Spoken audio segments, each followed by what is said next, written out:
a picture of Boris Johnson on a screen taking part in what it says was a Christmas quiz, and also quoting a source, an anonymous source, saying that Downing Street staff were gathered around computers taking part in this, whilst London was in Tier 2 restrictions and were drinking alcohol late into the night as well.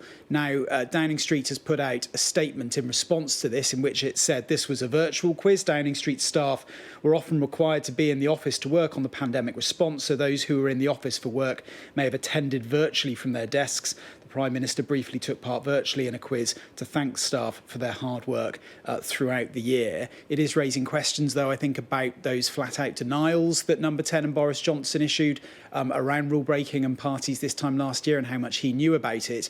And the Labour leader, Sir Keir Starmer, is once again going on the attack. Well, it's very serious because it's 3 days before the Downing Street party that we've all been talking about. So it's very, very serious.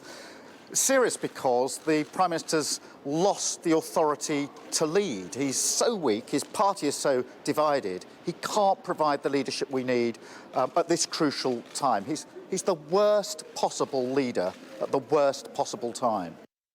Now, in terms of how significant and how damaging this photograph published by the Sunday Mirror is, clearly the accusations, the allegations made of people huddling around computers and drinking alcohol, mixing socially in a work setting, that would have been against the law. I think it adds to a picture and paints a narrative of what was going on in Number 10 last year, when set against other accusations and allegations of other gatherings that were happening around that time. It cast doubt on the flat-out denial and the tone that the Prime Minister has adopted in response to previous allegations of saying that he was unaware of what was going on. This suggests that he might have had more of an idea about the sort of thing that was going on.